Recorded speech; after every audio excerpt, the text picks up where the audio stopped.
السلام عليكم ورحمة الله وبركاته. الحمد لله رب العالمين والعاقبة للمتقين والصلاة والسلام على سيد المرسلين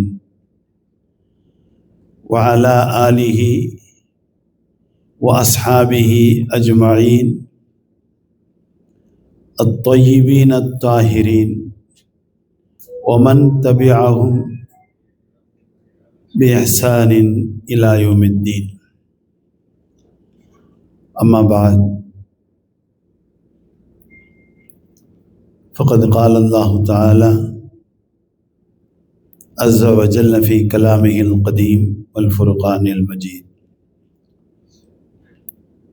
أعوذ بالله من الشيطان الرجيم. وسارعوا إلى مغفرة من ربكم وجنة عرضها السماوات والأرض أعدت للمتقين الذين ينفقون في السراء والضراء والكاظمين الغيظ والعافين عن الناس والله يحب المحسنين. صدق الله العلي العظيم. وقال رسول الله صلى الله عليه وسلم: إنما الأعمال بالنيات وإنما لكل امرئ ما نوى، أو كما قال عليه الصلاة والتسليم. صدق رسول الله صلى الله عليه وسلم. سبحان ربك رب العزة عما يصفون وسلام على المرسلين والحمد لله رب العالمين. صلى الله على حبيبه سيدنا محمد صلى الله عليه وآله وصحبه وسلم. صلى الله على حبيبه سيدنا محمد صلى الله عليه وآله وصحبه وسلم. صلى الله على حبيبه سيدنا محمد صلى الله عليه وآله وصحبه وسلم. அல்லாஹுவை போற்றி புகழ்ந்தவனாக நம் உயிருளு மேலான கண்மணி நாயகம் ரசூலுல்லாஹி ஸல்லல்லாஹு அலைஹி வஸல்லம் அவர்கள் மீது ஸலவாத்தும் சலாமும் சொல்லுகின்ற பாக்கியம் பெற்றவனாக நான் என்னுடைய இந்த உரையை துவக்கம் செய்கிறேன். அல்லாஹுவின் விருந்தினர்களான ஹாஜிமார்களே, ஹாஜாக்களே, அல்லாஹுவின் மாபெரிய கிருபை இந்த கண்ணியம் நிறைந்த மக்கமா நகருக்கு அல்லாஹ் நம்மை கொண்டு வந்து சேர்த்திருக்கிறான். எந்த வகையிலும் இதற்கான தகுதி நமக்கு இல்லை. கருணையும் அருளும் அல்லாஹுவின் புறத்திலிருந்து இருப்பதால் அடியார்கள் மீது அவன் அளவு கடந்த அன்பு கொண்டவன். யாரையும் நாம் அழைத்தோம் என்று சொன்னால் நம்முடைய கைகளில் இருக்கின்ற அலைபேசிகளின் அழைப்புகள் தானாகவே நம்முடைய அழைப்பை ஏற்காமல் அது ஆகிவிடுகின்ற அளவுக்கு நாம் செய்கின்றவர்களாக இருக்கிறோம். அதையும் மீறி ஒரு கணவனை மனைவி அழைத்தாலோ, ஒரு மனைவியை கணவன் அழைத்தாலோ, ஒரு பிள்ளை பெற்றோர்களை அழைத்தாலோ, அல்லது பெற்றோர்கள் பிள்ளைகளை அழைத்தாலோ, நண்பர்கள் நண்பர்களை அழைத்தாலோ, யாரும் யாரையும் அழைத்தால் விரும்பினால் பதில் சொல்வோம், இல்லையென்றால் பதில் சொல்ல மாட்டோம்.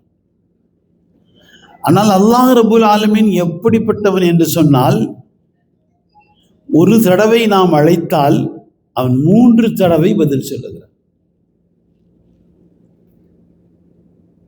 நாம் அல்லாஹுவை பார்த்து அல்லாஹுவே என்று அழைத்தாலே அவன் உடனே யா ரப்பி என்றோ அல்லாஹ் என்றோ யா அல்லாஹ் என்றோ அல்லது அல்லாஹுவின் திருநாமங்கள் நமக்கு தெரிந்தவைகள் எது நினைவுக்கு இருக்கிறதோ, யா கஃபார் என்றோ, யா வஹாப் என்றோ, யா சத்தார் என்றோ, யா மன்னான் என்றோ, யா ஹன்னான் என்றோ, யா தையான் என்றோ, யா ரஸாக் என்றோ, யா வஹாப் என்றோ எப்படி வேண்டாலும் நாம் அழைத்தால் உடனே அவன் லப்பைக யா அப்தி, லப்பைக யா அப்தி, லப்பைக யா அப்தி என்று 3 தடவை நான் அழைத்ததற்கு பதில் சொல்லுகிறேன்.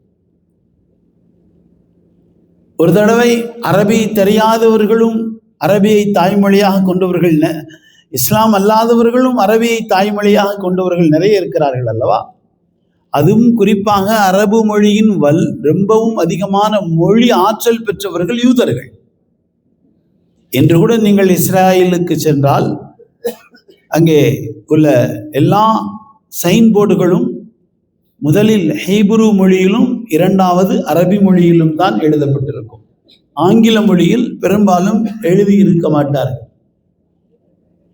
ரொம்ப அதிகமான அரபு புலமை பெற்றவர்கள் அவர். அதிலே ஒரு மனிதர் என்ன செய்கிறார்? அவர் அல்லாஹுவை இப்படி அழைத்து விட்டார், யா சமத் என்று. ஆனால் அவர் அல்லாஹுவை அழைக்க வேண்டும் என்று அழைக்கவில்லை. அவர் வாயிலே தவறுதலாக சமத் என்ற வார்த்தை வந்து விட்டது. உடனே அல்லாஹ் லப்பைக யா அப்தி, லப்பைக யா அப்தி, லப்பைக யா அப்தி என்று 3 தடவை சொன்னார். மலக்குமார்கள் சொன்னார்கள், இவர் முஸ்லிம் அல்ல, உன்னை அல்லாஹ் என்று ஏற்றுக்கொண்டவரும் அல்ல இவர். உடனே அல்லாஹ் சொல்லுகிறான், அதகூன சமதன் கைரி, என் அல்லாமல் வேறு யாரும் சமதென்று இருக்கிறார்களா? நான் தானே சமத். சமத் என்றால் என்ன அர்த்தம்? மஹ்லூக்குகள் எல்லோரும் அவன் பக்கம் தேவையாகவார்கள். இஹ்தாஜு குல்லு மஹ்லூக்கின் இலை காலிகை காயினான். எல்லாம் அவனைத்தான் தேவையாக வேண்டுமே தவிர அவன் யாரும் பக்கமும் தேவையாக வேண்டிய அவசியமில்லை. எனவே அல்லாஹுதான் சமத். எனவேதான் சூரத்துல் இஹ்லாஸிலே அல்லாஹ் தன்னுடைய சிஃபத்தை அல்லாஹு சமத் என்று சொல்றார். வேறு எத்தனையோ சிஃபத்துகள் இருந்தாலும் யாரிடத்திலும் தேவையில்லாதவன். இங்கே நமக்கு ஒரு சந்தேகம் ஏற்படலாம், இப்படி நாமெல்லாம் கூட்டமாக வந்து அவனுக்கு இந்த ஹஜ் என்ற கடமையை நிறைவு செய்வதாலோ அல்லது தொழுகையை நிறைவு செய்வதாலோ நோன்பை நிறைவு செய்தாலோ ஜகாத்தை இன்னும் பிற வழிபாடுகளை எல்லாம் அவனுக்கு செய்வதால் அது ஒரு தேவைதானே அவனுக்கு என்று சொன்னால் அதற்கும் அவன் தேவையில்லை. இபாதத் அல்லாஹுக்கு தேவையில்லை. எல்லோரும் சேர்ந்து இபாதத் செய்தாலும் அவன் கூட மாட்டான். உயர்வில் கொஞ்சம் கூட வராது. அல்லது யாருமே தொழவில்லை, அல்இயாது பில்லாஹ், நோன்பு நோற்கவில்லை, ஜகாத் கொடுக்கவில்லை, ஹஜ்ஜுக்கு வரவில்லை, அவனுக்கு எதுவும் குறை வந்து விடுமா? इबादत की जरूरत नहीं है उसके लिए, लेकिन इबादत के लायक அவர் कोई नहीं है. இபாதத் அவனுக்கு அவசியம் இல்லை. ஆனால் இபாதத் வேறு யாருக்கும் நாம் செய்ய முடியாதே. இபாதத் யாருக்கு செய்ய வேண்டும்? அவன் பிறந்திருக்க கூடாது, அவன் யாரையும் பெற்றிருக்க கூடாது. இதுவெல்லாம் வணங்குவதற்குரிய தகுதி உள்ளவனுக்கு உள்ளவைகள் அல்ல. பிறப்பு என்று சொன்னாலே அழிவு என்று ஒன்று வரும். உருவாக்கப்படுவது என்று சொன்னாலே ஒவ்வொரு பொருளும் அழிந்து போயும். அது ஒரு காலம் இருக்கலாம், ஒரு லைஃப். கம்ப்ளீட் லைஃப் என்று ஏதாவது இருக்கிறதா?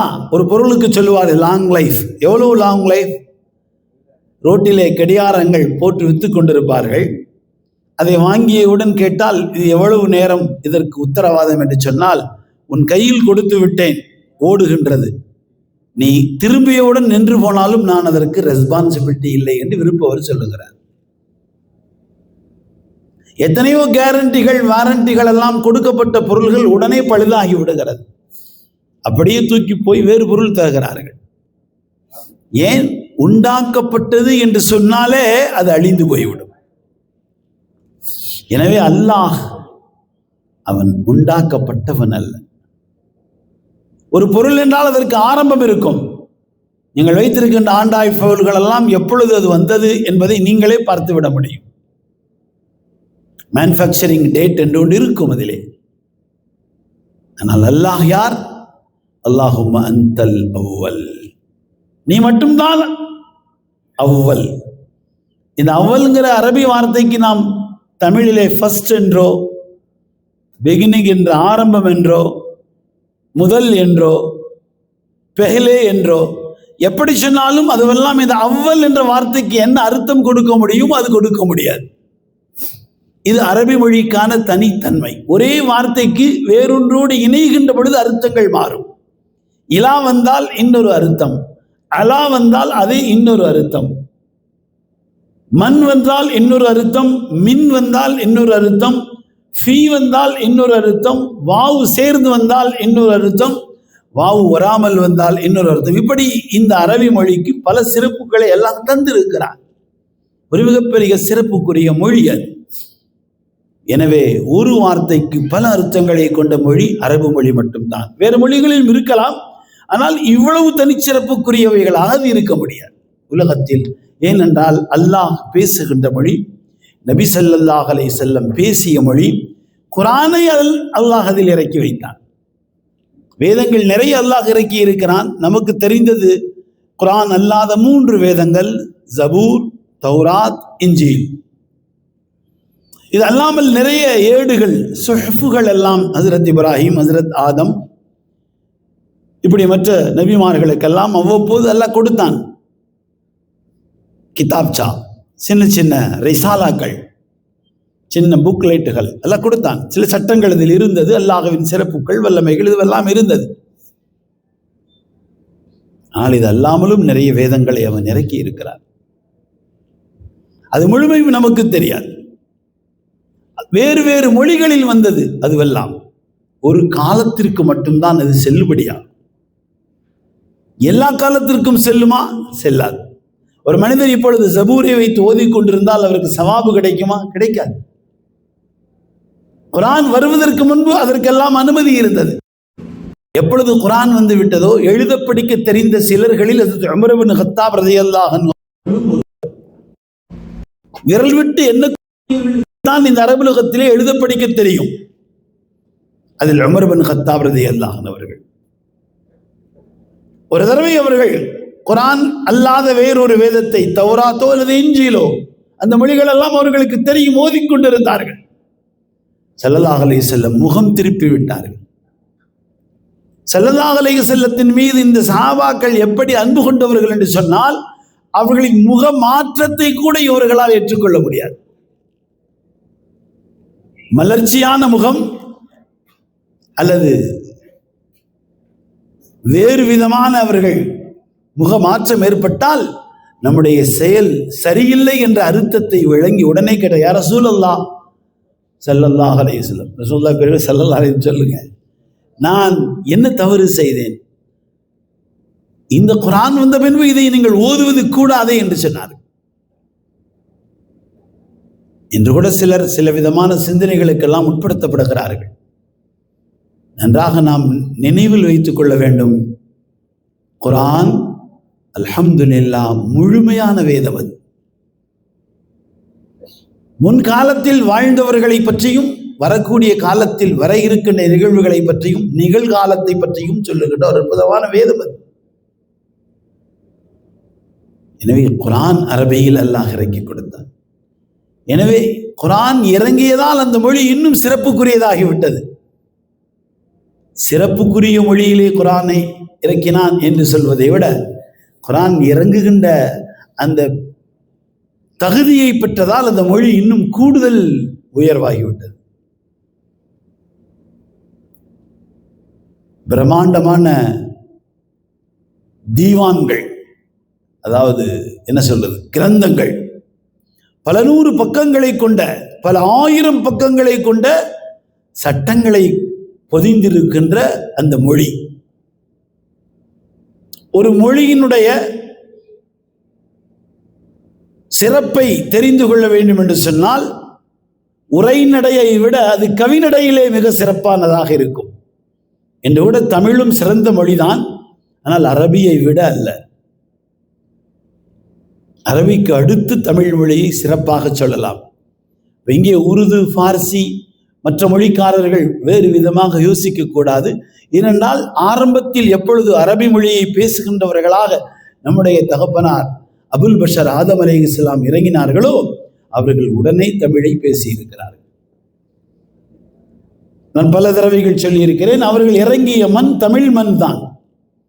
எனவேதான் பழங்காலத்திலே அரபி எழுத்துக்களில் தமிழை எழுதினார்கள். அதற்கு அரபு தமிழ் என்று சொல்லுவார்கள்.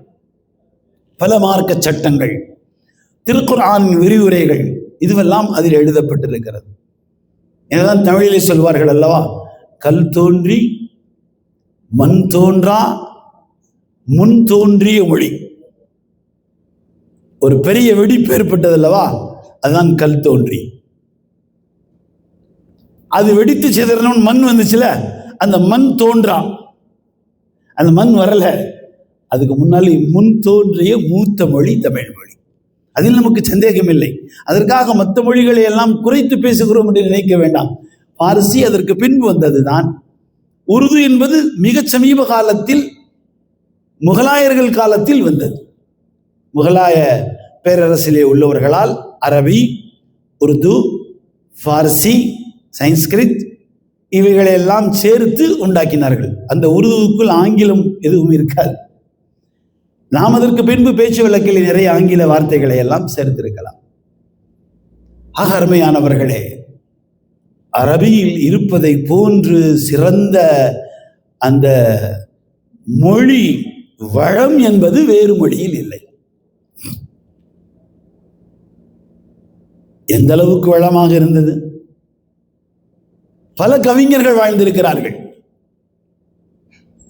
ஒரு துண்டு காகிதத்தில் ஒரு கவியை எழுதி கொடுத்தால் உடனே அதற்கு பதில் எழுதி கொடுப்பார்கள். அதை விட சிறந்த கவி, அந்த அளவுக்கு வல்லமை மிக்கவர்கள். ஆனால் குர்ஆனை இறங்கிய பொழுது அதன் வசனங்களை, சின்ன சின்ன வசனங்களை, சும்ம நவர, இது ஒரு சும்ம என்பது ஒரு வார்த்தை, நவர என்பது ஒரு வார்த்தை, 3 எழுத்துக்கள் தான் இருக்குது. அபச, ஐன், பே, சீன் என்று வரை அதற்கெல்லாம் அர்த்தம் சொல்ல தெரியாது யாருக்கும். அர்த்தங்கள் இருக்கும், அதை எல்லோரும் தெரிந்து கொள்ள முடியாது. ஆனால் இது போன்ற சின்ன சின்ன வார்த்தைகளுக்கெல்லாம் நிகராக ஒன்றை அரபியில் யாரும் சொல்லிவிட முடியுமா என்றால் முடியாது. 3 எழுத்துக்களை தான் இருக்குது, இப்படி ஒன்றை சேர்த்து விடலாமா? அலம் தர கைஃப ஃபஅல ரப்புக பி அஸ்ஹாபில் ஃபீல், இப்படி ஒரு சூரா இறங்கி இருக்கிறது. இதை பார்த்தவுடன் ஒரு அரபி கவிஞர் என்ன செஞ்சார்? அல் ஃபீலு மல் ஃபீல் வமா அத்ராக மல் ஃபீல் என்று சொன்னார். ஆனால் இந்த அலம் தர கைஃப ஃபஅல ரப்புக பி அஸ்ஹாபில் ஃபீல் என்ற சொற்றொடரிலே வருகின்ற அந்த அற்புதங்களை அவரால் அதில் புகுத்த முடியாது. இதனால் மனிதர்கள், இது கலாமுல்லா.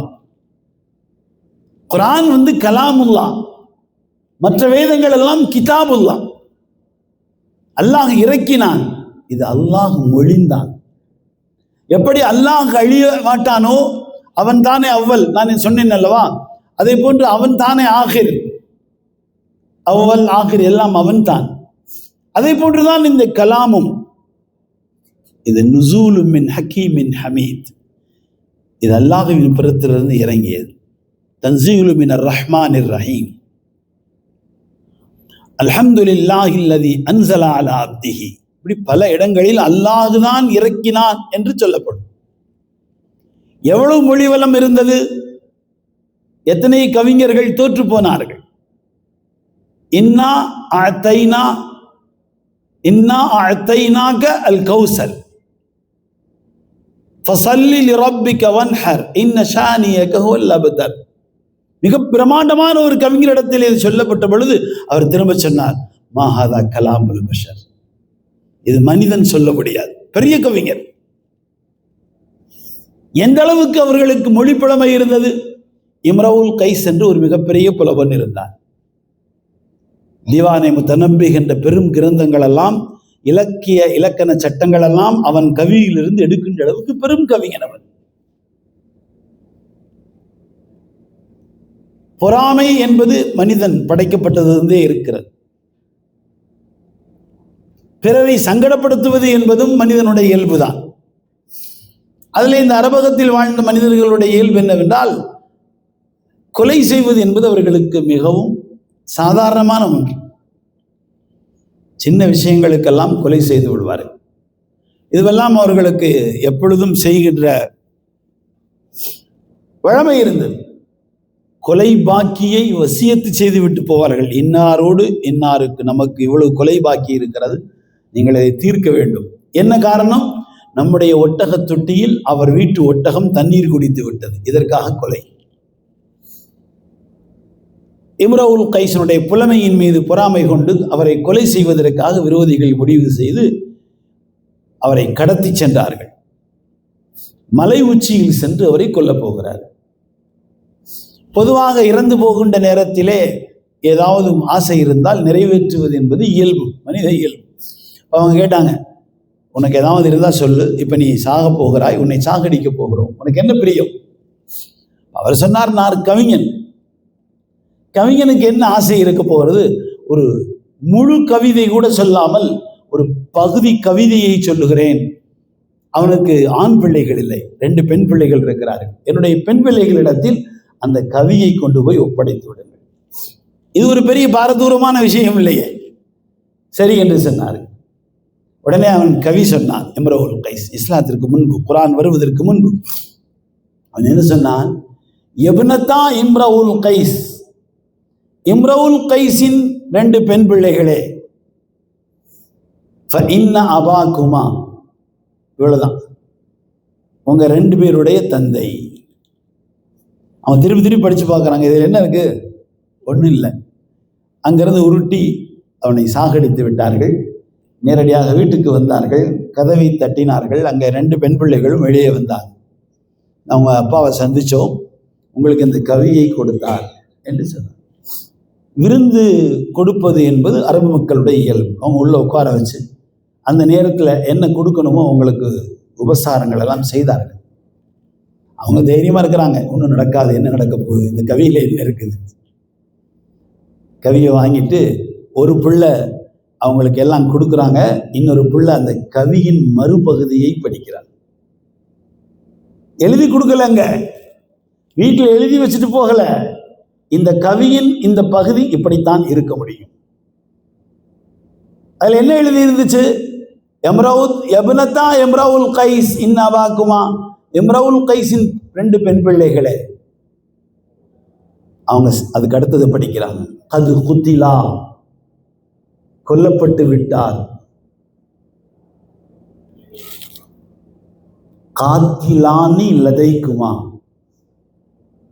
உங்க முன்னால் இருக்காங்களே இவங்க தான் கொலையாளி. அதான் அந்த கவியின் மறுபகுதி. எவ்வளவு மொழி வல்லமை பார்த்தீங்களா?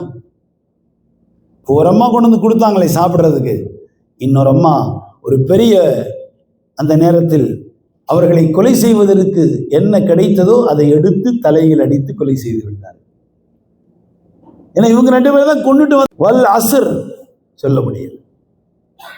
வயல் ஒரே ஒரு 3 எழுத்துக்கள் தானே, இதற்கு மாற்றமாக சொல்ல முடியவில்லை. அல்லாஹ் சேலஞ்ச் சொல்றான், 10 ஆயத்துக்களை கொண்டு வாருங்கள், அல்லது ஒரு சூறாவை கொண்டு வாருங்கள், அல்லது ஒரு ஆயத்தையாவது கொண்டு வா. இன்னைக்கு வரைக்கும் சேலஞ்ச். அரபி மொழி வல்லமை தெரிந்தவர்களுக்கு மத்தியில் இன்றைக்கு வரைக்கும் சேலஞ்ச் யாரும் கொண்டு வர முடியும். நான் சொன்னேன்ல, யூதர்கள் ரொம்ப பெரிய வல்லமை, மொழி வல்லமை உள்ளவர்கள். நான் இஸ்ரேலுக்கு சென்றிருந்த பொழுது அங்கே உள்ள கஸ்டம்ஸில் என்னிடத்தில் 1 மணி நேரம் அரபியில் பேசினார். என்னை கேட்டாங்க, என்ன மொழியில் உங்கள்கிட்ட பேசலான்னு கேட்டாங்க. நீங்கள் என்ன மொழியில் பேசுவீங்க? நான் சொன்னேன், எனக்கு ஹீப்ரு தெரியாது, ஆனால் அரபி தெரியும். அரபியில் 1 மணி நேரம் பேசினார். அந்த அளவுக்கு மொழி வல்லமை தெரிந்தவர். அருமையானவர்களே, குர்ஆன் கலாமுல்லாஹ், அல்லாஹ் இறக்கி கொடுத்திருக்கிறார். அல்லாஹ் வணக்கத்திற்குரியவன் அவன் மட்டுமே. इबादत के लायक वही है और कोई नहीं है. इबादत का जो सिफात है वो उसी के पास है. इसलिए हम कहते हैं ला माबूद इल्लल्लाह, ला माशूक इल्लल्लाह, ला राज़िक इल्लल्लाह. அல்லாஹ்வை தவிர யாரும் எதையும் செய்ய முடியாது. அந்த அல்லாஹ் தான் நம்மை இங்கே கொண்டு வந்து சேர்ந்திருக்கிறார். அவனுடைய அருளால் இங்கே வந்து சேர்ந்திருக்கிறோம். நம்முடைய காசால் இல்லை, நம்முடைய முயற்சியால் இல்லை, நம்முடைய பணத்தால் இல்லை, நமக்கு பாஸ்போர்ட் கிடைத்ததால் அல்ல, நமக்கு விசா வந்ததால் அல்ல. எத்தனையோ விசா வந்தவர்கள் வரவில்லை. இந்த வருடம் ரொம்ப அட்வான்ஸ் செய்தார்கள். ரமதான் 1 விசா வந்து விட்டது. சென்ற வருடம் வர முடியாதவர்கள் கூட இப்படி கேட்டார்கள், நீங்கள் விசாவை சீக்கிரமாக ஏற்படுத்தி எங்களுக்கு காட்டினால் நாங்கள் பயணத்தில் உறுதியாக இருக்கிறோம் என்று சொன்னார்கள். நம்மால் முடியாது, துவா செய்து பார்ப்போம் என்று சொன்னோம். ஆனால் அல்லாஹ் என்ன செய்தான், ரமதான் 1 நான் ஒரு ஊரிலே ஜும்மாவுடைய பிரசங்கத்திற்காக தயாராகின்ற பொழுது ஃபோனிலே பார்க்கிறேன், உடனடியாக என்னுடைய விசா வந்திருக்கிறது. ரமதான் 1. அதற்கடுத்து எல்லாருடைய விசாவும் இருக்கிறது, அல்ஹம்துலில்லாஹ். ஆனால் எத்தனையோ பேர் விசா வந்தவர்கள் வரவில்லை, விசா கேன்சல் ஆகிவிட்டது. வயதை சொல்லி விசாவை கேன்சல் செய்தார்கள். திரும்ப வருமா வராதா என்று யோசிக்கின்ற பொழுது திரும்ப வர முடியும் என்று அல்லாஹ் காட்டினார், வந்து விட்டார்கள். எனவே வருவது என்பது அல்லாஹுவின் அருளால் மட்டும்தான், அவன் கருணையால் மட்டும்தான். தமிழ்நாட்டில் இருந்து முன்பே வந்தவர்கள் ஹாஜிகள் நிறைய இருக்கிறார்கள். அதாவது ஃபித்ரை ஊலா என்று சொல்லுவார்கள். துல்காய்தா நாளிலே வந்து விடுவார்கள், இருப்பார்கள். இதற்கு பின் மதீனா நகர் செல்வார்கள். இன்று மக்கா நகர் வந்து விட்டார்கள். இப்பொழுது மினாரஃபா முடிந்த உடனே இன்ஷா அல்லாஹ் அவர்கள் ஊருக்கு திரும்பி விடுவார்கள். அப்படிப்பட்ட ஒரு தம்பதியரின் மகன் விபத்தில் நேற்றைய முன்தினம் இறந்து போனார். அவர்கள் இன்று திரும்பி போவதற்கான முயற்சியில் இருக்கிறார்கள். நான் சொன்னேன், அப்படி போக வேண்டாம். மரணம் என்பது வந்தே தீரும், அதை யாரும் தடுக்க முடியாது. மரணம் எப்படி வேண்டாலும் வரலாம், அது அல்லாஹ்வின் ஏற்பாடு. இங்கே ரொம்ப கவனமாக இருக்க வேண்டும். இப்படிப்பட்ட விபத்து மரணங்களை எல்லாம் பார்த்து நாம் உடனே வாயில் ஏதாவது சொல்லுவோம், நான் தான் கிடைத்தேனா, என் பிள்ளை தான் கிடைத்தானா, என் குடும்பம் தான் கிடைத்ததா, இதுவெல்லாம் நாம் சொல்வதற்கு அதிகாரம். ஏன்? அல்லாஹ் யார் என்று நாம் விளங்கவில்லை. அவன் அடியார்களோடு ஒரு சின்ன கடுகு அளவு கூட அவன் அநியாயம் செய்ய மாட்டான். இன்றைய கம்ப்யூட்டர் யுகத்திலே நாம் ஒன்றோடு ஒன்று ஃபீட் பண்ணினால் என்ன ஃபீட் பண்ணி இருக்கிறோம் அது வரும். கம்ப்யூட்டரா அதை செய்தது? நீங்கள் ஃபீட் பண்ணி இருக்கிறது வரும். உதாரணம் அப்படி சொல்ல முடியாது, அது கூட தவறு செய்துவிடும், டிலீட் ஆகிவிடும், எரஸ் ஆகிவிடும், வைரஸ் வந்துவிடும். ஆனால் ரப்புல் ஆலமீனுடைய சட்டங்களுக்கு மத்தியிலே, அவன் ஆளுமைக்குள்ளே அநியாயம் என்பதே இல்லை. குர்ஆன் தெளிவாக சொல்லுகிறது, இன்னல்லாஹ லைஸ பிவல்லாமில் லில் அபீத், அடியார்களோடு அநியாயம் செய்யாதவன். இங்கே விபத்து நடந்திருக்கிறதே, ஸ்பாட்லேயே மூத்தாயிட்டாங்களே, வீட்டுக்கு ஒரு மகன் தானே. பெற்றோர்கள் செய்கின்ற தவறுகள் பிள்ளைகள் மீது வரும்.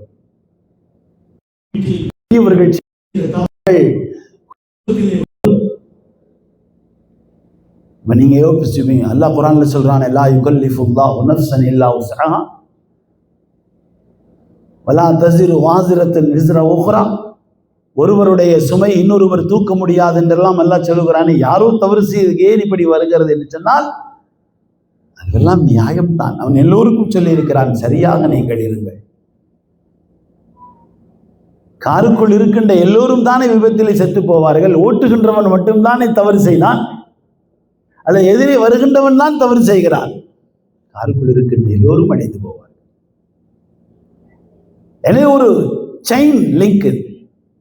எனவேதான் பெற்றோர்கள் சுத்தமாக வாழ வேண்டும், பயந்து வாழ வேண்டும், சரியாக வாழ வேண்டும்.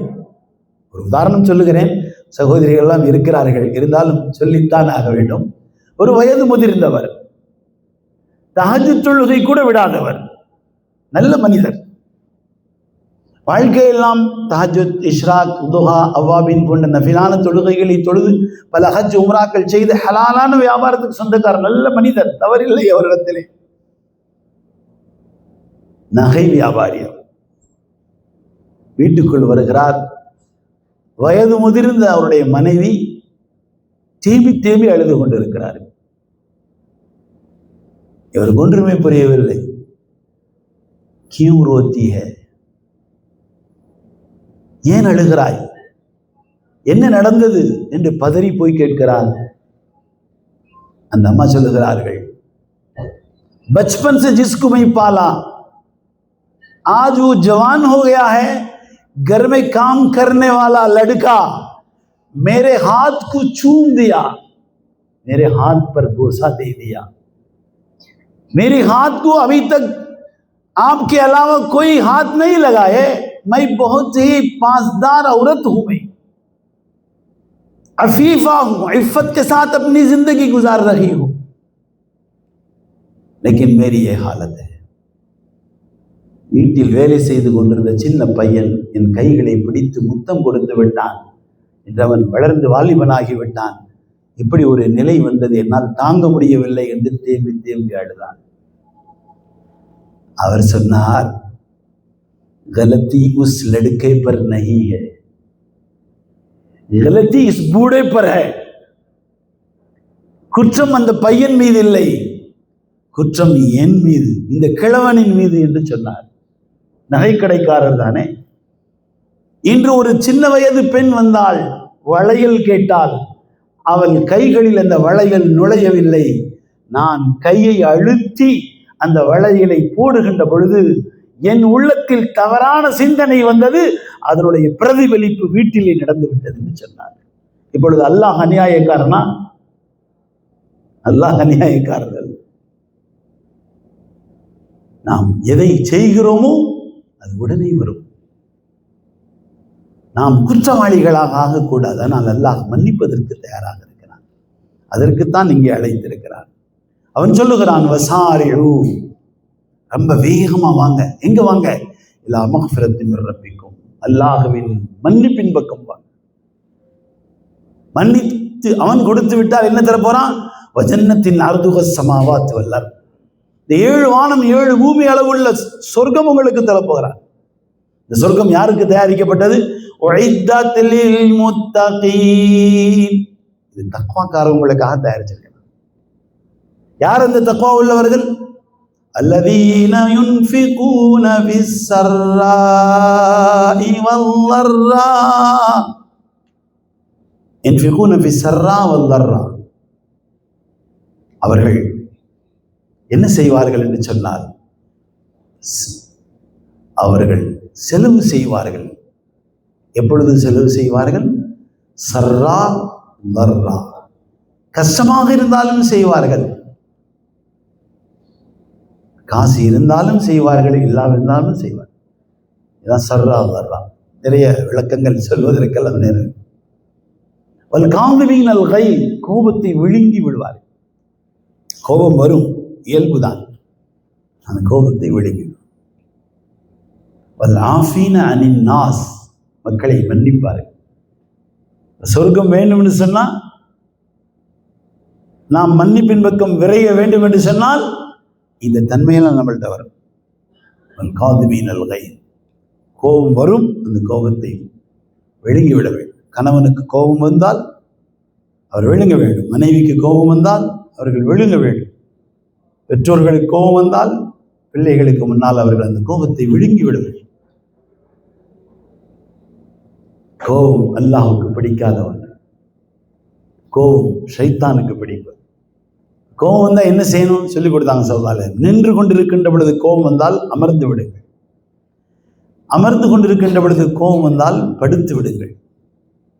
அதிலும் கோபம் தனியவில்லை என்றால் ஒது செய்து விடுங்கள். இன்னும் குறையவில்லையே வெளியே போய் விடுங்கள்.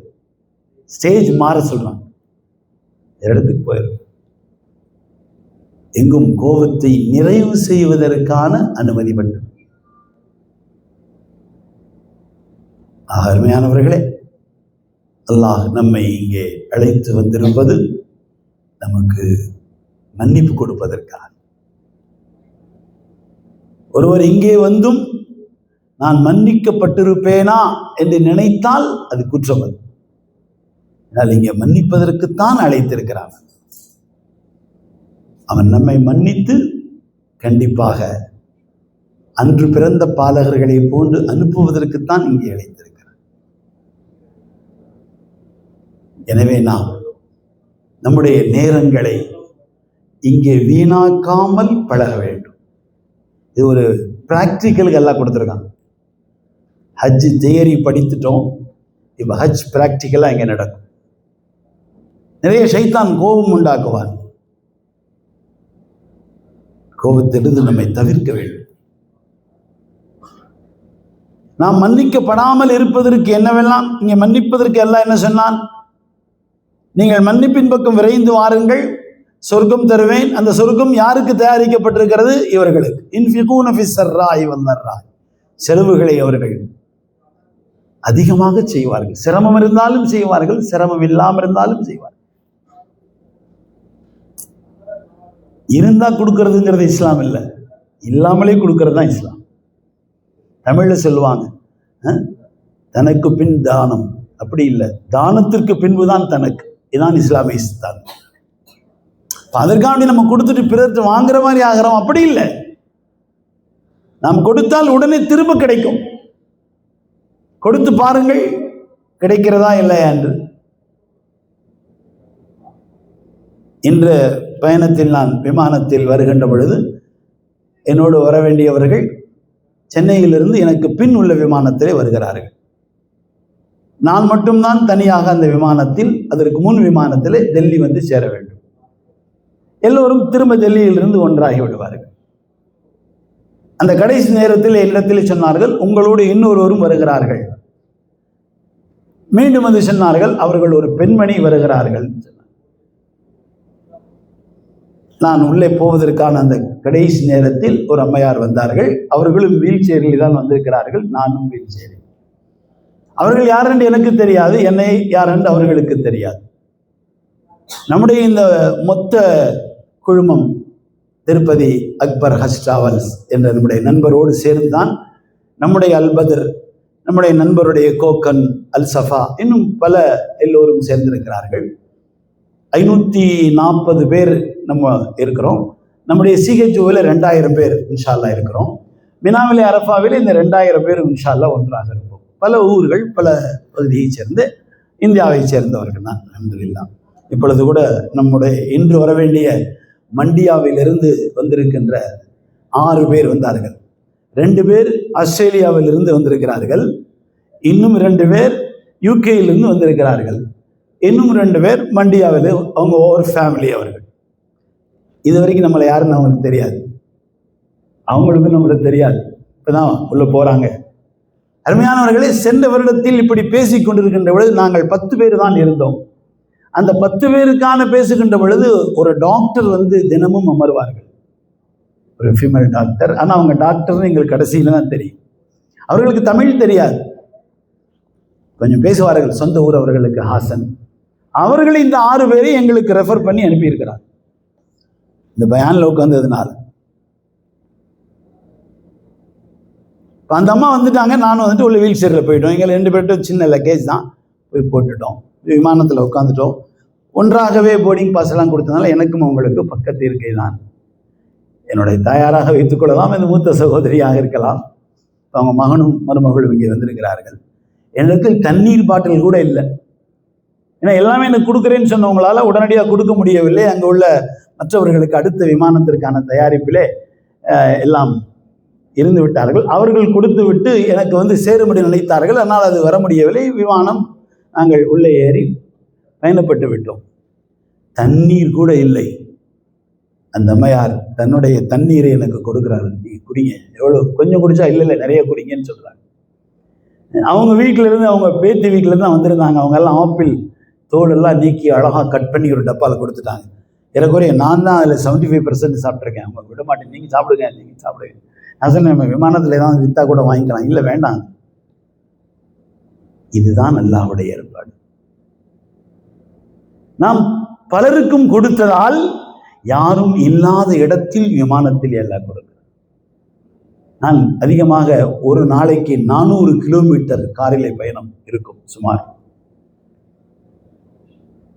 நான் இப்பொழுது பயன்படுத்துகின்ற கார் 3 லட்சம் கிலோமீட்டரை தொட்டு விட்டது என்று கம்பெனிக்காரர்கள் ஆச்சரியமாக இது எப்படி ஓட்டுறீங்கன்னு கேட்கிறாங்க. அல்லாஹ் ஓட்டி கொண்டிருக்கிறார். ரோட்டிலே சென்று கொண்டு நடக்கின்றவர்களுக்கு கூட உணவு வைத்திருப்பேன். ஓட்டுன்னு சொன்ன எடுத்து அவங்களுக்கு அந்த உணவு கொடுத்துட்டு வந்துடுங்க. நாங்கள் சாப்பிடுகின்ற பொழுது எங்கேயாவது சாப்பாடு வாங்கினால் 2-3 சாப்பாடுகள் அதிகமாக வாங்கி வழியில் கொடுக்க வேண்டும் என்று அவருக்கு சொல்லியிருக்கிறேன். மனிதர்களுக்கு மட்டுமல்ல, டீ குடிக்க நிறுத்தப்படுகின்ற இடத்தில் நாய்கள் இருந்தால் அந்த நாய்களுக்கும் ரொட்டி துண்டுகளை வாங்கி போட வேண்டும் என்று அவருக்கு சொல்லி. அல்லாஹ் என்ன செய்கிறான்? நீ என்னுடைய மஹ்லூக்குகளை பற்றி இவ்வளவு கவனிக்கிறாயா? மதீனாவிலிருந்து நான் இஹ்ராமோடு ஒரு தடவை வந்த பொழுது துல் ஹுலைஃபா என்ற இஹ்ராம் கட்டுகின்ற இடத்திலே தண்ணீர் குடிப்பதற்காக அந்த மஸ்ஜிதிலே நான் பைப்பை அழுத்தினேன். உடனே ஒரு பூனை வந்து விட்டது. அந்த பூனை தண்ணீர் குடித்துக் கொண்டிருக்கின்ற 10 நிமிடங்கள் வரை நான் அழித்துக் கொண்டே இருந்தேன். அந்த பூனை என்னை பார்த்து விட்டு போனது. ஒரு சமயம் அது நன்றி சொல்லுகிறதோ என்னவோ தெரியவில்லை. அல்லாஹ்வின் மஹ்லூக்குகளின் மீது இரக்கம், பெற்றோர்கள் பிள்ளைகள் மீது இரக்கம், பிள்ளைகள் பெற்றோர்கள் மீதும் இரக்கம். இதெல்லாம் பேரண்ட்ஸே வேண்டான்னு சொல்ற காலத்து. ஒருத்தர் வந்து நேற்று கேட்டார், இங்கே இருந்த யாரும் தப்பா நினைக்காதீங்க, 3ஐ பார்த்தால் நன்மை என்று சொன்னாங்க. கப்துல்லாவை பார்த்துட்டோம், குரானையும் பார்க்கலாம், பெற்றோர்களையும் பார்க்கணும்னு சொல்றாங்க. எங்க பார்க்கறது? அவங்க இங்கே இல்லையேன்னு சொன்னார். ஹஜ்ஜில் வந்து பார்க்கறதுல நன்மை இல்லை, வாழ்க்கையெல்லாம் பார்க்கறதுல நன்மைக்குரியது. இன்று நம் சமூகத்தில் ரொம்பவும் பாதிக்கப்பட்டிருப்பவர்கள் பேரண்ட்ஸ். அல்லாஹ் அவர்களுக்கெல்லாம் பாதுகாப்பை தர வேண்டும். அவர்களை உருவாக்கி பிள்ளைகளாக வளர்த்து ஆளாக்கி இன்று யூகேயில், யூஎஸ்ல, ஆஸ்திரேலியாவிலே போன்ற உயர்ந்த இடங்களில் பெரும் சம்பாத்தியத்திற்குரியவர்கள் ஆக்கப்பட்டு விட்ட பின்பு இவர்களெல்லாம் ஹோம் அரெஸ்ட்னா என்னன்னு தெரியாது. அவங்கள பார்த்தா புரிஞ்சு கொள்ளலாம். வீட்டு கைதிகளாக நிர்வகிக்கப்பட்டிருக்கிறார். அவருக்கு என்று சுயமாக எந்த உரிமையும் இல்லை. எது இருக்குமோ அதான் சாப்பிடணும். பல நாள்கள் பயன்படுத்தப்பட்டு அது குளிர்சாதன பெட்டிகளில் வைக்கப்பட்டால் அதைத்தான் எடுத்துக்கணும், அதுதான் எடுத்து சாப்பிடணும். அதெல்லாம் நம்ம எல்லோரையும் பொருந்திக் கொள்வானாக. அருமையானவர்கள் எல்லாம் என்ன சொல்லுகிறார்? இன்ஃபிகூன ஃபிஸ் ஸர்ராஇ வல் ضர்ரா. இருக்கின்ற பொழுதும் கொடுக்க வேண்டும், இல்லை என்றாலும் கொடுக்க வேண்டும். ஒருவர் கேட்டார், கடன் வாங்கி ஹஜ்ஜுக்கு போகலாமா? நீங்கள் கடனே இல்லாமல் ஹஜ்ஜுக்கு போகணும்னு நினச்சா போகவே முடியாது. நம்முடைய லைஃப் ஸ்டைல் அப்படி ஆயிடுச்சு. எவ்வளோ சம்பாத்தியமோ அதுக்கு தகுந்த மாதிரி கடன். என்னுடைய நண்பர் ஒருவர் கம்ப்யூட்டரில் ரொம்ப பெரிய நிலைக்கு போனார். அந்த பெரிய கம்ப்யூட்டர் கம்பெனியுடைய பெரிய நிலை, கிட்டத்தட்ட 6 லட்சம் ரூபாய்க்கு மேலே அவருக்கு சம்பளம். 2 வருடங்களுக்கு முன்பு ஒரு கட்டம் வந்த உடனே எல்லாத்தையுமே அவங்க வெளியே போக சொல்கிறாங்க. அதில் முதல்ல இவரை போக சொல்லிட்டாங்க. ஏன்னு கேட்டிங்கன்னா, இவருக்கு சம்பளம் கூட கொடுக்க முடியாது. வெளியே வந்த உடனே அவர் படிச்சிருக்க படிப்புக்கு எங்கேயும் வேலையே கிடைக்கல. 10வது வரையும் படித்த அவருடைய மனைவி ஒரு பள்ளிக்கூடத்திலே தூய்மை பணி செய்வதில் சேர்ந்து அந்த குடும்பத்தை பாதுகாத்துக் கொண்டிருக்கிறார்.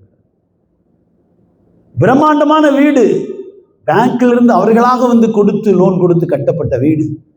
இவர் வேலையிலிருந்து போனார். இரவு 11:55க்கு 12:05க்கு பேங்க்காரர்கள் வந்து வீட்டை பூட்டி சாவி எடுத்து விட்டார். நீங்கள் பணம் கட்ட முடியாத வீடு பேங்குக்கு சொந்தம். இப்படியெல்லாம் இன்று பாதிக்கப்படுகின்ற இந்த காலத்தில் நாம் வாழ்ந்து கொண்டிருக்கிறோம். எனவே கடன் வாங்கலாம், ஹஜ்ஜுக்கும் வாங்கலாம். எப்பொழுது வைத்தியத்திற்கு வாங்கலாமோ ஹஜ்ஜுக்கு ஏன் வாங்கக்கூடாது? நான் பிராக்டிக்கலாக சொல்லுகிறேன். திரும்ப கொடுக்க முடிந்த எத்தனையோ அசட்ஸுகள் வைத்திருக்கிறீர்களே, நீங்கள் வச்சிருக்க நகையை கொடுத்துட்டாலே போதுமே, கடன்லாம் திருப்பி கொடுத்தார். நகை அவ்வளவு வேகமாக ஏறி போனது. ஆக கொடுக்க முடிந்ததை வைத்திருப்பவர்கள் ஹஜ்ஜை பிற்படுத்தாமல் கண்டிப்பாக ஹஜ்ஜை உடனடியாக செய்யும். இங்கே வந்த பின் உங்களுக்கு தெரிந்திருக்கும், கொஞ்சம் முன்னாலேயே செஞ்சிருக்கலாமே, இவ்வளவு நாள் கழித்து வந்து விட்டோமே. எனவே ஹஜ் கடமையான உடனே செய்யணும். இப்போ நீ செஞ்சுக்கிறீங்களா? பிள்ளைங்கள்லாம் சீக்கிரமாக அனுப்பிடுவீங்களா? குடும்பத்தோடு எல்லோரும் சீக்கிரமாக செய்வதற்கு முயற்சி செய்யுங்கள். அருமையானவர்களின் அடுத்து எல்லாம் சொல்றான், காதுமீன் அல்கை, கோபத்தை விழுங்கணும். கோபம் இல்லாத வாழ்க்கைக்கு வந்துடலாமா? பிராக்டிக்கல் இங்கே நீங்கள் பண்ணிட்டீங்கன்னா வாழ்க்கையெல்லாம் அப்படி ஆயிடுவீங்க. எல்லாம் கேட்பாங்க, என்ன ஹஜ்ஜுக்கு முந்தி எதுக்கு எடுத்தாலும் இப்போ 3 வார்த்தை மக்களுக்கு மத்தியில் அதிகமாக புழங்குது. அது நம்ம குடும்பத்திலிருந்து எடுத்துடலாமா? முதல் வார்த்தை டென்ஷன். ஸ்பெல்லிங்கே தெரியாது, சின்ன பிள்ளை சொல்லுது. ஹஜ்ஜுக்கு போன பின்னால் மம்மின்னு சொல்லாதீங்க அம்மாவை. மம்மின்னு சொன்னால் ஜனாசா. உங்களுக்கே தெரியும், ஈஜிப்டில் இருக்கக்கூடிய பிரமிட்ல இருக்கக்கூடியது பூரா மம்மிஸ். 108 மம்மிஸ் வச்சிருக்காங்க. 107 வேற மம்மிஸ். ஒன்றே ஒன்றுதான் ஃபிரௌனுடைய உடல். இறந்து போன உடலுக்கு பெயர் மம்மி. அதை நம்மை சொல்ல வைத்து விட்டார்கள். எவ்வளவு அழகான வார்த்தைகள் எல்லாம் அரபியில் இருக்கிறது. அரபியிலே மாமா என்றும் என்றும், அந்த தான் தமிழிலே அம்மா என்று வந்தது. நான் சொன்னேன் அல்லவா, தமிழ் முன்னாலே இருக்குன்னு சொல்லி. அப்ப அம்மா என்று வந்து விட்டது. அபு அரபியில் அதுதான் அப்பா, அப்பா. ஏன்னா பா இல்லை தமிழ்ல, பா தான் இருக்கு. அப்ப அபுவும் அரபியிலிருந்து வந்துச்சு. இது மாதிரி நிறைய வார்த்தைகள் நம்ம சொல்லலாம் அரபியோடு தமிழ் இணைந்திருப்பதற்கு. குழந்தைகளுக்கு இனிமேல் மம்மி என்றும் டாடி என்றும் சொல்லுவதை, மேம் என்றும் சொல்வதை எல்லாம் விட்டு விடுங்கள். இதெல்லாம் நல்ல வார்த்தைகள் அல்ல. அப்ப டென்ஷன் என்ற வார்த்தைக்கு அர்த்தம் தெரியாமல் குழந்தை சொல்லுகிறது டென்ஷனாக இருக்கிறேன். குடும்பத்திலிருந்து எடுத்து விடுங்கள். நாம டென்ஷன் ஆனா குழந்தையும் டென்ஷன் ஆகும். குழந்தையோடு அன்பாக இருக்க வேண்டும். அதை இங்கிருந்து படித்துக் கொண்டு போகும். இங்கே சும்மா வந்துட்டு போய் பிரயோஜனம் இல்லை.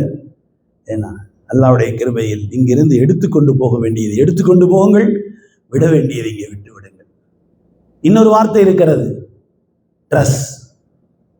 இந்த டென்ஷன், ட்ரஸ், இதெல்லாம் அரபி மொழியில இல்லவே இல்லை, உருதுலையும் இல்லை. இது அப்படியே சொல்லிக்கலாமே தவிர உருது மொழியிலையும் டென்ஷன் அப்படி சொல்லலாம். டென்ஷனுக்கு மீனிங் உள்ள மாதிரி உருது வார்த்தை இருக்கா? இல்லை. அரபியிலையும் இல்லை, தமிழ்லையும் கூட இல்லைன்னு தான் சொல்லலாம். இது இங்கிலீஷில் மட்டும் உள்ளது. இங்கிலீஷ்காரங்க கொண்டு வந்து கொடுத்தது. இது இங்கிலீஷ்காரர்களுக்கே சொந்தமானது, நாம் எடுத்துக்கிட்டோம். இன்னொன்று இருக்கு, டென்ஷன் சொல்லிட்டேன், ட்ரெஸ் சொல்லிட்டேன், இன்னொன்று என்ன? சதமா சொல்லுங்க. இல்லை, இன்னொன்று இருக்குது. அது என்னது? ஆங்கிலத்தில் அதிகம் நம்ம புழங்கிட்டு இருக்கோமே.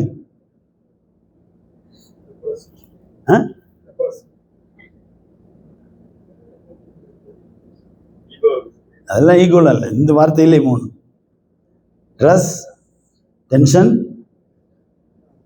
ட்ரெஸ் மூளையில் வருது, டென்ஷன் நிகழ்வுகள் வருது. இன்னொன்று இருக்கு, என்னன்னு சரி யோசிச்சு சொல்லுங்க பின்னால். இந்த 3 வார்த்தையும் அரபியிலே இல்லை, உருதுல இல்லை, இங்கிலீஷில் மட்டும்தான் இருக்கு. இது நம்ம எல்லா குடும்பத்திலிருந்து எடுத்துடணும். ஏன் எடுத்துடணும்? நம்ம கூட அல்லாஹ் இருக்கான்ல, அவே நமக்கு டென்ஷன் வரணும். நம்ம மன அழுத்தம் எதுக்கு வரணும்? ட்ரெஸ் எதுக்கு வரணும்? எல்லாமே அல்லாஹ் செய்யக்கூடியவன், இப்போ நமக்கு வரக்கூடாது. இதிலிருந்து நம்மை நாம் பாதுகாத்துக் கொள்ள வேண்டும். அப்போ இதெல்லாம் வந்துடும். ஒல் காதுமீன் அல் கைல் ஒல் ஆஃபீன அனின் நாஸ். எல்லாத்தையும் மன்னிக்கணும். சாப்பாடு எடுக்க நிற்கிறோம், ஒருத்தர் வேகமாக வரும்போது பக்கத்தில் பெண்கள் நிற்கிறத பார்க்காம கூட அவர் வந்திருக்கிறார், அப்படி தான் நம்ம நினைக்கணும். அல்லது அவருக்கு ரொம்ப சீக்கிரமாக பசிக்குது, எடுத்து சாப்பிட்றலாம் அப்படின்னு சொல்லி சீக்கிரமாக கூட அவர் முன்னால் வரலாம். எவ்வளோ நேரமாக நம்ம நின்றுக்கிட்டு இருக்கிற இப்படி வர்றாங்களேன்னு சொல்லி நம்ம யோசிக்கக்கூடாது. முன்னால் எவ்வளோ முடியுமோ அவங்களுக்கு வாய்ப்பு கொடுக்கும். முடியாதவர்களாக இருந்தால் உபகாரங்கள் செய்யும். ஹஜ் நான் அடிக்கடி சொல்லுவேன், உபகாரத்தினுடைய ஒரு ப்ராக்டிக்கல் இடம் தான். வயது மூத்தவர்களுக்கு இளையவர்கள் நிறைய ஹெல்ப் பண்ணக்கூடியதற்கு நிறைய சான்சஸ் இருக்குது, வாய்ப்பு இருக்குது. அதை பயன்படுத்தினீங்கன்னா எல்லாம் பார்த்துட்டே இருக்கான், திருப்பி கூப்பிடுவான். இன்ஷா அல்லாஹ். திருப்பி வரணுமா இல்லையா? சொல்லுங்க சத்தமா. ஒரு தடவைக்கு கஷ்டப்பட்டு காசு சேர்த்துருக்கோம், இன்னொரு தடவைக்கு எப்படி? நம்ம காசுனால நம்ம வரலையே. நம்ம காசுனால நம்ம வந்திருந்தா இன்னும் நம்மளோட நிறைய காசு வச்சிருக்கவங்களும் வரலையே, இருக்காங்களே. இப்போ நம்ம மட்டும் வந்திருக்கோன்னா காசு கொண்டு வரல, அல்லாஹ் நம்மளை கொண்டு வந்துட்டான். எந்த அல்லாஹ் இப்போ கொண்டு தான் திருப்பி கொண்டு வர மாட்டானா? அல்லாஹ் கொண்டு வர முடியும். அவனுடைய ஹசானா ரப்ப வைசாலமன்.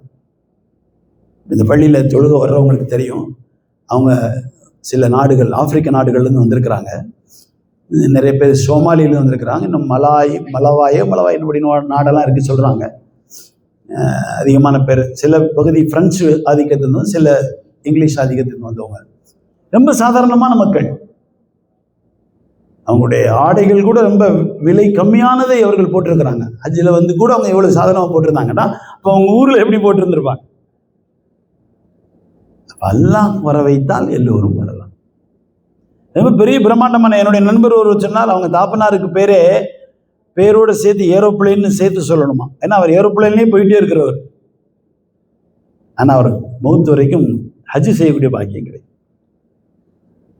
அல்ஹம்துலில்லாஹ், அல்லாஹ் நம்ம எல்லாம் அழைத்து கொண்டு வந்திருக்கிறான். எனவே நாம் ரொம்பவும் நிதானமாக, பதற்றம் இல்லாமல் எல்லாவற்றையும் அல்லாஹ்விடத்திலே ஒப்படைத்து விட்டு பிறருக்கு உபகாரம் செய்கின்றவர்களாக. அல்லாஹ் அடுத்து சொல்றான், வல் காதிமீனல் கைல் வல் ஆஃபீன அன்னாஸ் வல்லாஹு யுஹிப்புல் முஹ்சினீன். அல்லாஹ் உபகாரம் செய்கின்றவர்களை பிரியப்படுகிறான். நம்ம உபகாரம் செய்கிறவங்கள ஆயிரலாமா, பிறருக்கு ஹெல்ப் பண்ணுறவங்கள ஆயிரலாமா. நிறைய ஹெல்ப்புக்காக வாய்ப்புகள் உள்ள இடம். இந்த வாய்ப்பை நாம் பயன்படுத்தினோம் என்று சொன்னால் அல்லாஹ் கண்டிப்பாக சந்தோஷப்படுவான். நம்ம மக்ஃபிரத்தை தேடி வந்திருக்கிறோம், அந்த மக்ஃபிரத் நமக்கு கிடைக்கும். இப்போ சில பேர் யோசிப்பாங்க, என்னங்க இவ்வளோ தூரத்துக்கு கொண்டு வச்சுட்டீங்க, ஹரமுக்கு எப்படிங்க போகிறது? நீங்கள் வண்டி இருக்குன்னு சொன்னீங்க, நாங்கள் நினச்சோம் அந்த வண்டி போய் ஹரம் வாசல்லே இறக்கி விட்டுருண்டு, அது எங்கேயோ இறக்கி விடுது, அங்கேருந்து எப்படிங்க போகிறது, திரும்பி வர்றது எப்படி? அருமையானவர்களே, சில வருடங்களுக்கு முன்பு வரை இந்த மாதிரி ஒரு வாய்ப்புகளே இல்லை, எல்லாம் ஹரம் பக்கத்தில் தான் இருந்தது. அப்போ அரசாங்கம் ஹாஜிகளுடைய இந்த வருகை அதிகமாகுவதை கணக்கில் கொண்டு இந்த மாதிரி தூரமான இந்த இடங்களை, இந்த அகாமடேஷன்களை அரசாங்கம் தான் முடிவு செய்யும். இப்போ நாங்கள் கடந்த சில வருஷங்களாக இதை விட பெரிய பில்டிங்கில் இருந்தோம், அதெல்லாம் பூட்டப்பட்டிருக்கிறது. ஏன் பூட்டினார்கள் என்றே தெரியவில்லை. இந்த பில்டிங்கு இன்னும் பக்கத்தில் இருக்கு. அப்போ அரசாங்கம் இதுவெல்லாம் முடிவு செய்கிறது. என்ன காரணம்?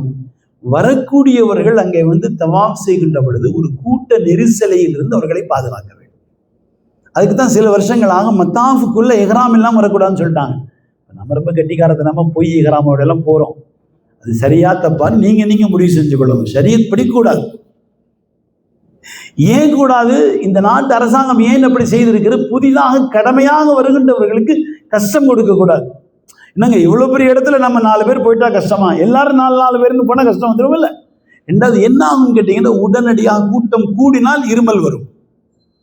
என்னுடைய உறவினர் ஒரு பெண் மருத்துவர் வந்திருக்கிறாங்க. நேற்று அவங்கள பார்க்க போனேன்.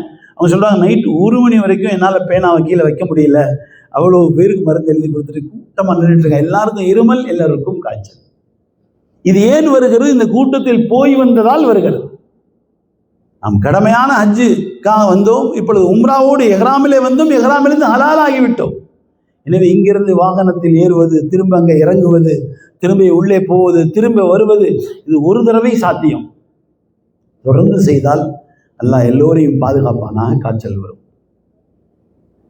ஆன்டிபயாட்டிக் என்ற இந்த மருத்துவங்கள்லாம் இங்கே சாப்பிட்டீங்கன்னா வேலை செய்யாது. கொஞ்சம் முந்தி ஒருத்தர் ஃபோன் பண்ணார், ரொம்ப காய்ச்சல் வந்துருச்சு, மாத்திரை சாப்பிட்டேன், காய்ச்சல் போகலை, ப்ரைவேட் கிளினிக்கில் போய் ஊசி போட்டேன், ஊசி போட்ட பின்னால் உடல் எப்படியோ இருக்குது, என்ன செய்யுதுன்னு சொல்ல தெரியலேன்னு ஒரு சின்ன வயசு, ஒரு 30 வயசு பையன் ஃபோனில் பேசினார்.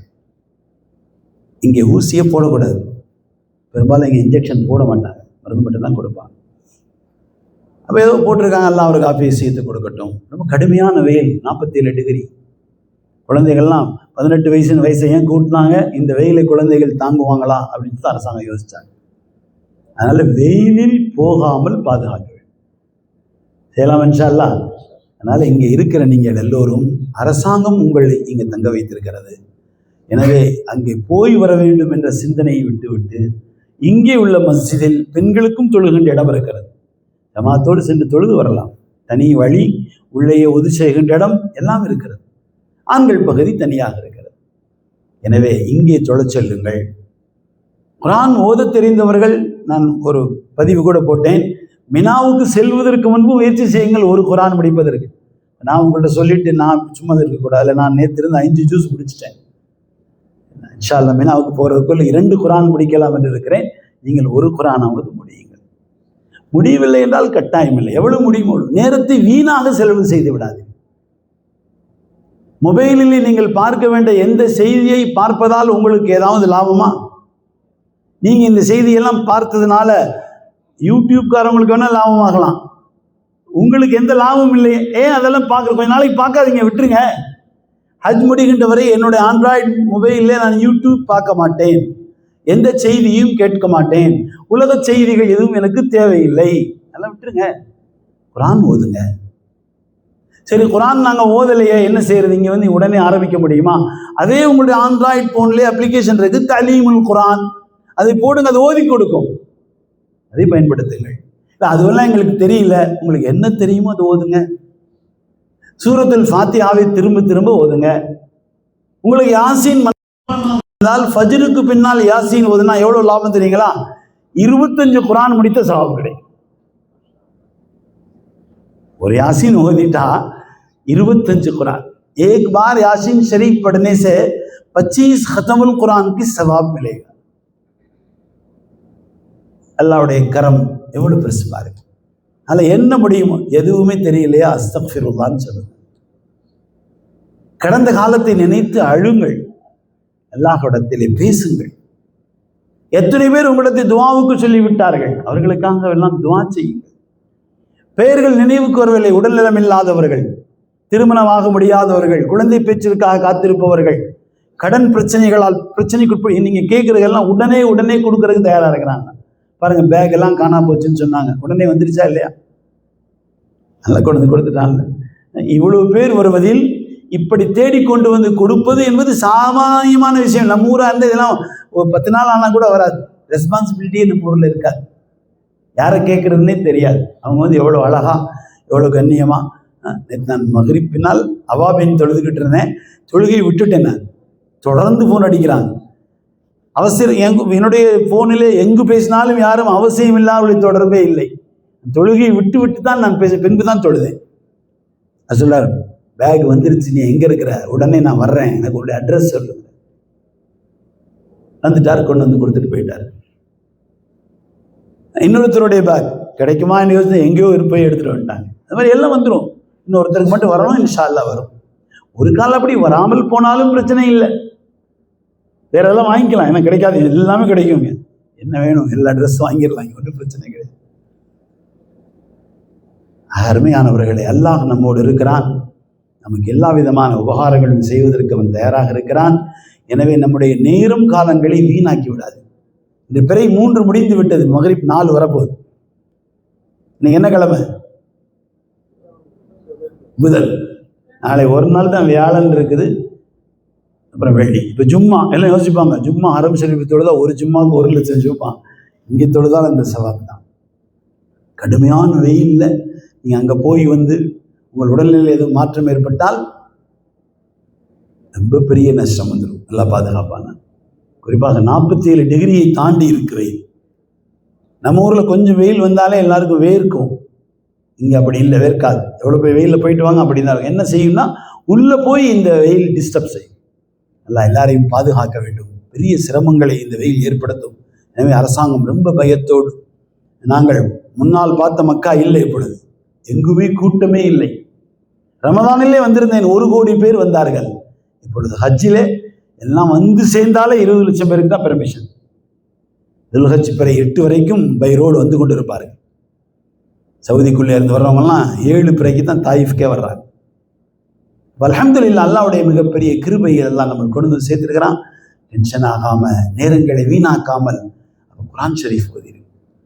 ஓத தெரியாவிட்டால் என்ன தெரியுமோ அதை ஓதிக்கொண்டே இருங்கள். ஸலவாத் அதிகமாக ஓதுங்கள், இஸ்திக்ஃபார் அதிகமாக. நம்முடைய அமல்கள் கபூல் செய்யப்பட்டதற்கு அடையாளமே நாம் அதிகமாக ஸலவாத் ஓதுவதற்கான வாய்ப்புகளை பெறுவது என்று சூஃபியாக்கள். அதிகமாக ஸலவாத் ஓதணும்னு சொன்னாலே நாம் வந்து அமல் செய்வதற்கான தகுதி அல்லாஹ் கொடுத்து கொண்டிருக்கிறான்னு அர்த்தம். ஸலவாத் ஓதுறதுக்கு வெறுப்பாகுது, குர்ஆன் ஓதுறதுக்கு வெறுப்பாகுதுன்னு சொன்னால் அல்லாஹ் பாதுகாக்க வேண்டும். நம்முடைய அமல்கள் அல்லாஹ்வுடைய புறத்தில் ரத்து செய்யப்படுதுன்னு அர்த்தம். அல்லாஹ் நம்ம எல்லாம் பாதுகாப்பான. சொன்னால பாருங்க, மக்காவுக்கு வந்துட்டாங்க, ஹஜ்ஜு செய்யாமல் போக போகிறாங்க. எவ்வளோ பெரிய துர்பாக்கிய நிலை. அதனால் நேரங்களை வீணாக்கக்கூடாது. சிலம் இன்ஷா அல்லாஹ் ஃபஜ்ருடைய வக்த் 4:16 வருது. 3:16 தஹஜ்ஜுத். உலகத்திலே தஹஜ்ஜுத்துடைய பாங்கு மக்காவுடைய ஹரமிலும் மதீனாவுடைய ஹரம் மட்டும்தான் சொல்லுவாங்க. எனவே இங்கிருந்து தஹஜ்ஜுத்துடைய வழமையை உண்டாக்குங்கள். தொழுது கொண்டிருப்பவர்கள் கண்டிப்பாக தொழுங்கள். இல்லை நாங்கள் ரொம்ப குறைந்த கால அவகாசத்திற்காக நாங்கள் ஹஜ்ஜுக்கு வந்திருக்கிறோம் என்று சொல்லக்கூடியவர்கள் ஹரமுக்கு போவது என்பது பகலில் தவிர்த்து இரவில் போய் வாருங்கள். இரவிலே கடுமையான வெயிலுடைய தாக்கம் குறைவாக தெரிகிறது. எனவே பகலில் வெளியே செல்லாதீர்கள். இரவெல்லாம் சென்று இருங்கள், தவாப் செய்யுங்கள், அல்லது வாய்ப்பு இருந்தால் குர்ஆன் ஓதிக் கொண்டிருங்கள், தொழுங்கள். தஹஜ்ஜுத் தொழுது ஃபஜ்ர் தொழுது இங்கே வந்துடுங்க. பகலில் ஃபுல்லாக ஓய்விடுங்க. வெயிலில் மட்டும் தங்களை காட்டாமல் பாதுகாப்பதற்கு முயற்சி செய்யுங்கள். வீணான பேச்சுக்கள் பேசுவதை விட்டு விடுங்கள். எதுவுமே பேசாது. நேற்று ஒருவர் இங்கே உட்கார்ந்து பேசிக் கொண்டிருந்தார். நான் தூரமாக இருந்து கவனித்தேன். உருதில் தான் பேசினார்கள். அவர்கள் மதுவுகளை ஏற்றுக்கொள்ளாதவர்கள். நான் அது சரியா தவறா இதெல்லாம் இப்போ பேசுறதுக்கு நேரம் இல்லை, அந்த டாபிக் தொட மாட்டேன். நான் அவர்கிட்ட திரும்ப வந்து சந்தித்து கேட்டேன், நீங்கள் பேசி கொண்டிருந்தீங்களே, அந்த ஒருவர் பேசினாரே, எதை பற்றி பேசினார்? அப்போ இவர் சரியாக சொல்லவில்லை. அப்போ நான் உடனே கேட்டேன், நீங்கள் எந்த ஊர்? அவர் உருவச் சொன்னார். இப்போ நான் சொன்னேன், நீங்கள் வாழுகின்ற பகுதியில் ஹனஃபி மதுஹபை சார்ந்தவர்கள் இருக்கிறார்களே, நீங்கள் ஹனஃபி மதுஹபா என்று கேட்டேன். அவர் சொன்னார், மதுஹப் எல்லாம் எனக்கு பிடிக்காது என்று சொன்னார். நான் உடனே அவருக்கு பதில் சொன்னேன், அது உங்களுடைய விருப்பம், நான் உங்களை குறை சொல்ல மாட்டேன், ஆனால் எங்களை குறை சொல்லாதீர்கள். மதுஹபிலே குழப்பம் இருக்கிறது என்றோ மதுஹபு சரியில்லாது என்றோ சொல்லாதீர்கள். நான் நிறைய இதில் ஆர்குமெண்ட் எல்லாம் செய்யவில்லை. எனக்கு 70 வயதாகிறது. 15 வயதிலிருந்து நான் இந்த மார்க்க இணைப்போடு வாழுகின்ற பாக்கியம் எல்லாம் கொடுத்திருக்கிறான். ஆயிரக்கணக்கான பேர் மதுஹபை சார்ந்தவர்கள் கலிமாவோடு மூத்தாகுவதை நானே பார்த்திருக்கிறேன். ஒரு மனிதனுடைய கடைசி முடிவு தானே அசல். எனவே எல்லாம் பாதுகாக்க வேண்டும். அதுக்கு மேல அவர்கிட்ட சொன்னேன், இதை பற்றி நீங்கள் என்னிடத்தில் அதிகமாக பேச வேண்டும் என்று விரும்பினால் என்னிடத்தில் நேரமில்லை, நான் பேச மாட்டேன். உங்களை தவறு என்று நான் சொல்ல மாட்டேன், எனக்கு தெரியாது. நீங்கள் எப்படி இருக்கிறபடி இருந்து கொள்ளுங்கள். காலையில் திரும்ப அவர் என்னை தேடி வந்து என்னிடத்தில் பேசுவதற்கு முயற்சித்தார். அதற்குள் என்னை பார்ப்பதற்கு வேறு விருந்தினர்கள் வந்து விட்டார்கள். அப்போ நான் சொன்னேன், என்னிடத்தில் நேரமில்லை, விருந்தினர்கள் வந்திருக்கிறார்கள் என்று சொல்லிவிட்டேன். உங்களுக்கும் இதைத்தான் சொல்லுகிறேன், யார் எப்படி இருக்கிறார்களோ அதில் நீங்கள் தலையீடு செய்யாதீர்கள். ஹனஃபியா, ஷாஃபியா, ஹம்பலியா, மாலிகியா, அல்லது இங்கே எந்த மதுஹபோ, இதை பற்றி எல்லாம் உங்களுக்கு தேவையில்லை. நீங்கள் எப்படி இருக்கிறீர்களோ அப்படி. இல்லை, இங்கேயும் இருக்கின்ற யாராவது நாங்கள் மதுஹபை விரும்பவில்லை, நாங்கள் அஹ்லே ஹதீஸ் என்றோ அல்லது கைர முகல்லிதீன் என்றோ அல்லது நம்முடைய தமிழ் பகுதியின் வழமைப்படி தௌஹீ ஜமாத் என்றோ இருந்தால் நீங்கள் அப்படி இருந்து கொள்ளுங்கள். பிறரிடத்தில் இதை பற்றி பேசி நேரத்தை வீணாக்கி விடாது. நீங்கள் இருப்பது சரியா தவறா என்று அல்லாஹ் உங்களுக்கு விளக்கம் தருகின்ற பொழுது நீங்கள் இதை பற்றி விளங்கிக் கொள்ளுங்கள். எல்லோருக்கும் நேரு வழியை கேட்பதற்குத்தான் இங்கே வந்திருக்கிறோம். யாரையும் தவறு சரி என்று சொல்வதற்கு நாம் வரவில்லை, நாம் அதற்கு அத்தாரிட்டி இல்லை.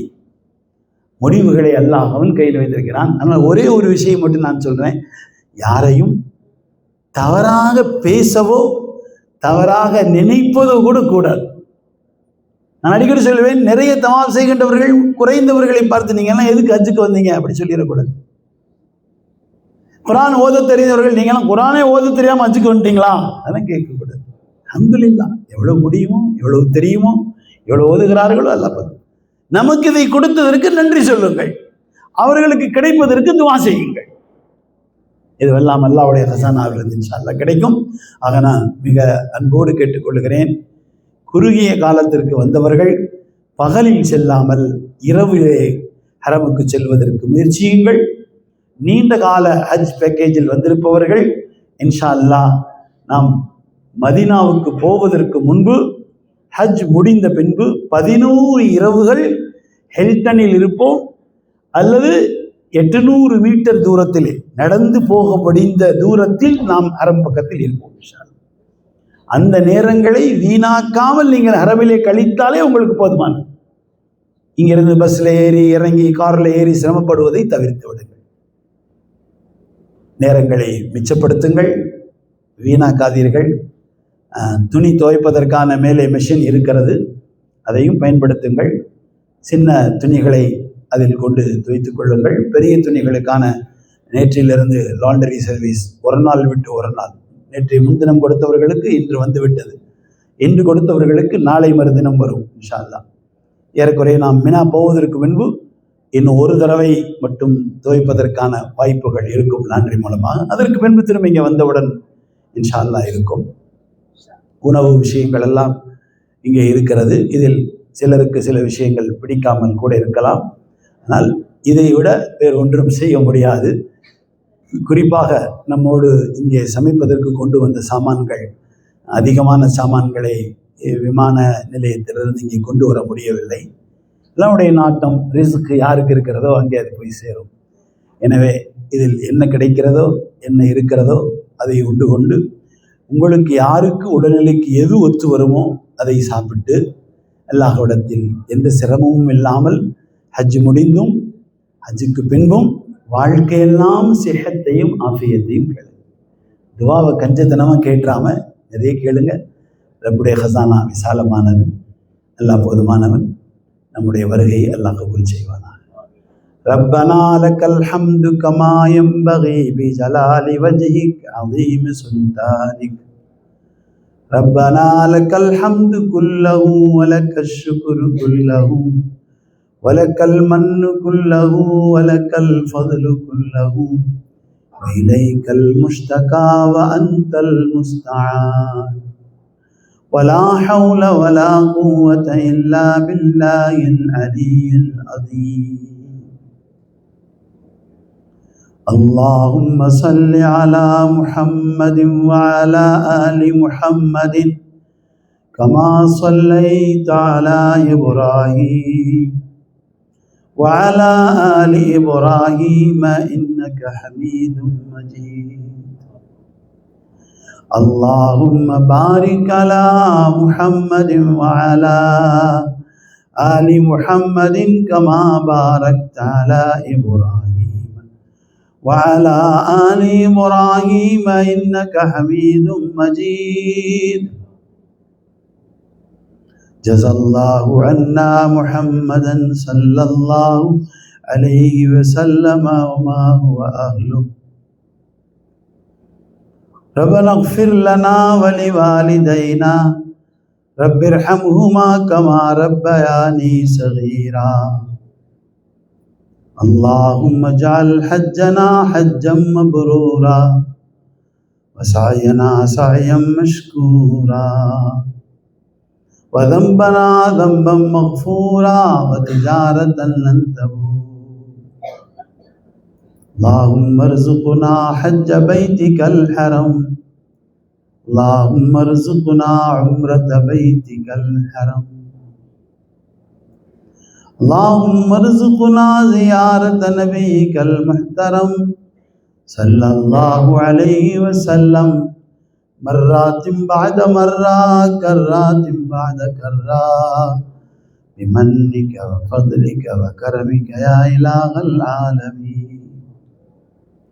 அல்லாஹ்வே, எங்கள் பாவங்களை மன்னிப்பாயாக, எங்கள் குற்றம் குறைகளை எல்லாம் பொறுத்தருள்வாயாக. எங்கள் மீதமான வாழ்வை உனக்கு பிடித்தமாக நாங்கள் வாழ்வதற்கு உபகாரம் செய்வாயாக. எங்கள் வருகையை கபூல் செய்வாயாக. எங்கள் ஹஜ்ஜை மக்பூலாக ஆக்கி தருவாயாக, லேசாக்கி தருவாயாக.